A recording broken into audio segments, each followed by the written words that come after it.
So how do you choose the right service provider?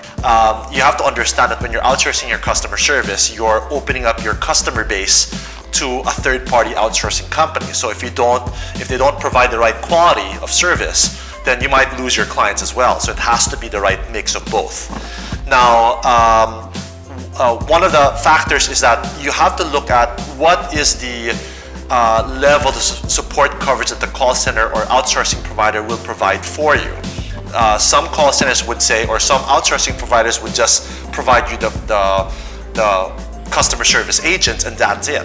But if you want to provide kind of a company that does the end-to-end solution, which is not only do they provide customer service agents, they provide the supervision, they provide the quality audit monitoring, because of course if they're taking in calls or they're doing chats or they're doing emails, somebody has to be able to monitor their calls or emails or chats to ensure that they're following protocols and guidelines according to how you dictate, right? So that's on the quality assurance side. Of course, there's also the training side, right? If you outsource to a company that provides end-to-end solution, then one of the things that they will request is that there is a train-to-trainer session that will be conducted by your company and of course the trainers of that outsourcing company to ensure that the product knowledge is turned over properly to the outsourcing third-party company. There's going to be a lot of alignment, there's going to be a lot of calibration sessions that needs to happen, and that's very critical.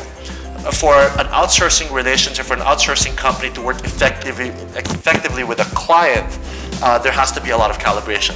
It might be weekly calibration, daily calibration to ensure that during that incubation phase, there's a lot of hand-holding, because that's very critical. If you don't hand-hold to a certain extent the partner that you're working with, you're setting them for failure. So it has to be guided.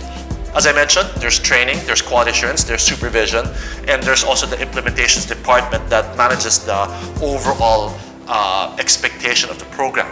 And if need be, then there might be a change of direction to ensure that the outsourcing venture is successful for you guys.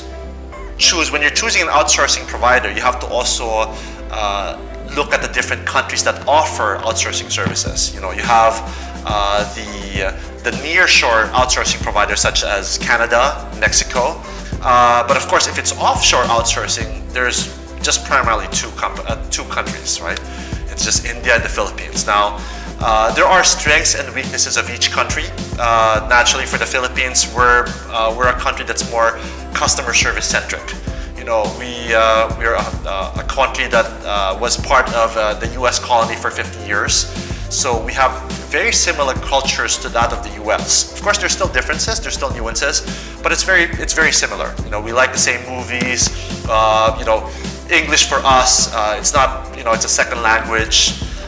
We relate well with our American counterparts, so that's a clear advantage. If you want to learn more about customer service outsourcing, I want you to click the link below and subscribe to our YouTube channel.